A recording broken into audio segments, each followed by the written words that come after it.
everyone. Welcome back. Please comment, rate, subscribe, folks. Comment, rate, subscribe, like the videos. Also share the videos. I want to thank everyone that does watch, like, and share my videos. You folks are the absolute best. So without further ado, it's time. The NFL is here yet again. It's another week. It's time to talk about football. But before I get into my Week 8 picks, I want to go over my Week 7 recap first. Okay, I made some picks in Week 7, and I want to talk about how they went. So let's go ahead and get right into my Week 7 picks recap. So first game I covered from Week 7, Raiders at Packers. Took the Packers in this football game, and I got myself a W, okay? Packers beat the Raiders 42-24. Aaron Rodgers and that offense just went off. I mean, Rodgers had over 400 yards in this game. Offense looked really good, even though they were without Devontae Adams. We're just able to do their thing. So shout out to Packers fans. You guys got yourselves a W. I took the Packers, and I got myself a W as well. Next game I covered from Week 7, Texans at Colts. Took the Texans in this football game, and I got myself a loss, man. Oh, Colts beat the Texans 30-23, man. Colts just doing their thing, finding ways to win themselves games. Brissett's out there doing his thing as well. So shout out to Colts fans. You guys got yourselves a W. I took the Texans, so I got myself a loss, all right? And last but not least, it's starting to look like the worst game of the week, okay? The Jets game, man. Listen, Patriots at Jets. Took the Patriots in this football game. And sadly, I got myself a big W, okay? Patriots beat the Jets 33-0. This is a complete shellacking. Patriots just came in and completely dismantled the Jets. We looked unprepared. We just looked bad. But listen, shout out to Patriots fans. You guys got yourselves a W. I took the Pats. Again, I got myself a W as well. But that time's over, all right? I want to move on from it. I'm done with talking about Week 7. I want to move on to Week 8. I'm ready to get into my Week 8 picks, so let's go ahead and get right into it, okay? First game I want to cover from Week 8, Eagles at Bills. Oh, man, listen, start with the Eagles side of the football first. There's been a lot of controversy with this team already, so far. You had Orlando Scandrick come out. He's completely destroying the team. They got rid of him a little while back, and he's really upset. He's talking about the atmosphere in the locker room, how they just seem to be on a Super Bowl high still, and they don't really, seem like they care if they're losing or not. Supposedly there was a leak, another leak from within the locker room too. Supposedly it was Alshon Jeffrey, even though he's denied it. Taking shots at Carson Wentz and how the offense just isn't moving like it should be. I mean, it's pretty bad.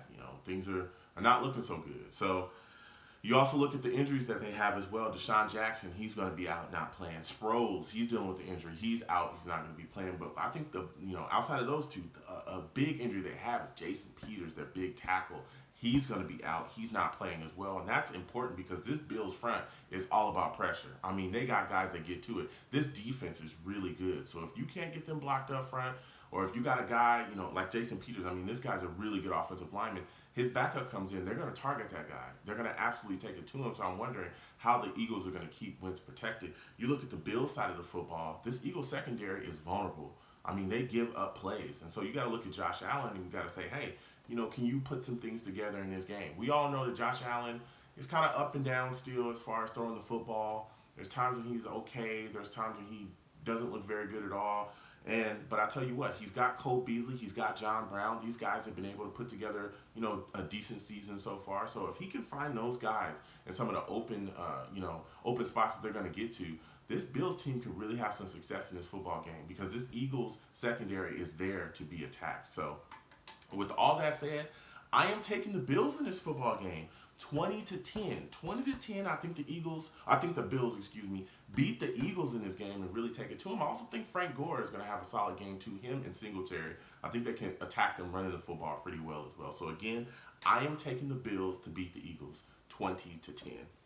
Next game I want to cover from Week 8, Giants at Lions. Man, listen, you go to the Lions side of the football first. Slay, their corner, he's going to be out. A little worried there. Okay, this is a guy that's a very good corner in this league. They're not going to have him, so they're going to have guys step up. And the first thing I'm looking at is, hey, can you get pressure on Daniel Jones? You got one of your top corners out. You got to get pressure on Jones so that he has to make quick decisions. If he sits back there and is able to find guys, it could be a bad day for you. So the Lions must get pressure on Jones. You look at the Giants side of the football, and I'm saying to myself, hey, you got Golden Tate. You know, we all know the Shepherd's still banged up a little bit. Let's keep feeding Golden Tate here. Let's get him the football. He had some success against the Pats. We saw that. Also, Evan Ingram. I want to see Evan Ingram get more footballs thrown his way within this game plan. I really think that Evan Ingram has some favorable matchup in this football game, so they've got to get him the ball early and often here. Also, Saquon. You know, can Saquon bring him out the backfield? I know the Lions are going to stack the box because, of course, they're going to run. They're going to want to run Saquon, but I know the Lions are going to be ready for that. Can you move him around within the offense as well and kind of take advantage of some stuff using Saquon's ability to catch the football? So, with all that said, I am taking the Lions to win this football game. I'm taking the Lions to beat the Giants 27-17. 27-17. I am taking the Lions to beat the Giants. So last but not least, the best game of the week, okay? The Jets game, baby. Jets game. All right. Jets at Jaguars. Boy, oh boy, are we in trouble. Listen, we've got a lot of injuries on this Jets football team. Mosley looks like he's not going to be playing. That's a big blow to our linebacking core. I don't know if he should have ever, been playing, especially in the last game. It looks like that groin injury might not just be a groin injury. He might be done for the entire season. So they're still ramping through that and trying to figure out what exactly is going on here if it's more than a groin injury. But again, there's a likelihood that he might end up being on the IR. Then you look at our offensive line. The hits just keep on coming. We all know Simley is out. He's dealing with that shoulder.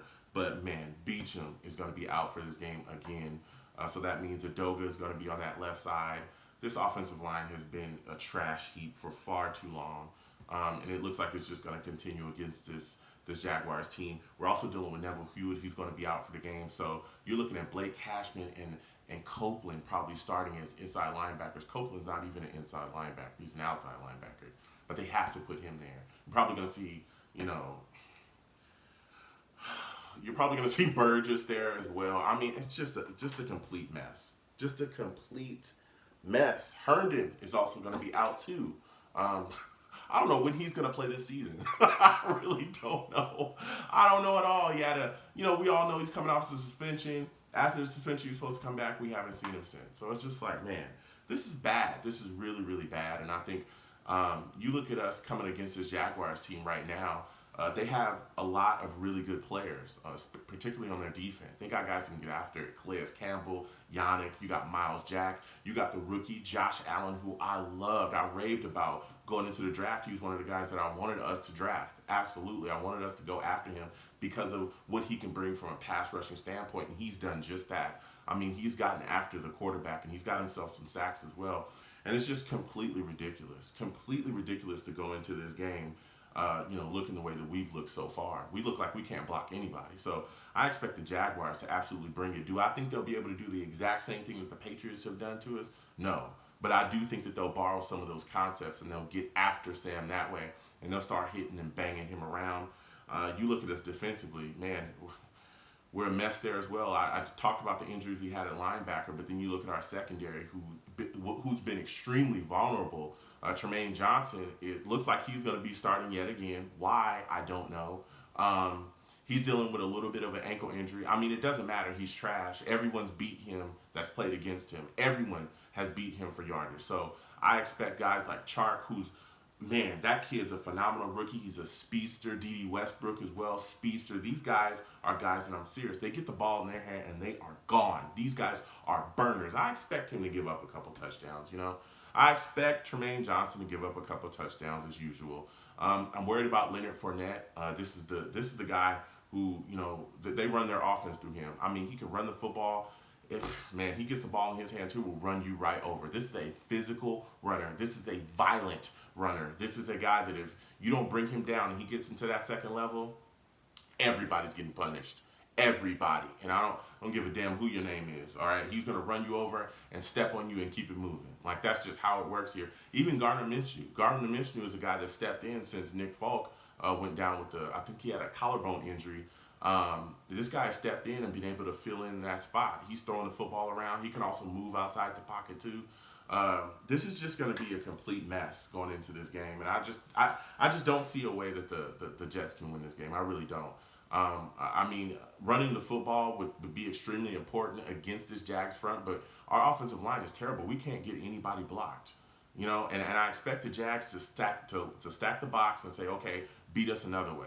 And then once they take away Le'Veon Bell, I'm wondering where else that we can go.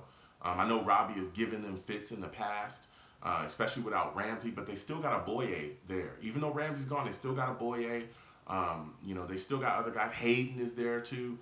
He's a solid corner in their secondary. They got some young guys, man, that's getting after it. So I expect them to try to corral and cage Robbie too, man. This could really become a mess here for the Jets, and I'm really worried about the game plan with Adam Gase as well, and if he can get Sam protected, because if he can't, Sam getting banged around and then becoming enamored with the rush and staring at the rush all day where he just cannot see downfield, that stuff starts to break down. We'll be in a world of trouble going forward. We really will be. I mean, this could be bad. So with all that said, I am taking the Jaguars to win this game 24-10. 24-10, I'm taking the Jaguars, and I think that this is a game where even though the score is 24-10, we really get stoned and we really look bad. And it'll have Jets fans really just in an uproar yet again, you know. Again, I'm hoping that Sam doesn't get banged around too much, but I really feel like he will take some shots in this game that are going to be scary. So, again, I am taking the Jags to win 24-10. So with that said, folks, please comment, rate, subscribe, guys. Comment, rate, subscribe, like the videos. Also share the videos. I want to thank everyone that does like and share my videos. Again, you folks are the best. Football's here. Sit down with your families. Enjoy your time with them. Have your favorite beverage, your favorite meal, whatever it is, nachos, hot dogs, pizza, whatever it is, and just enjoy yourselves watching your team. So comment down below. Let me know what you folks think, and have a great day.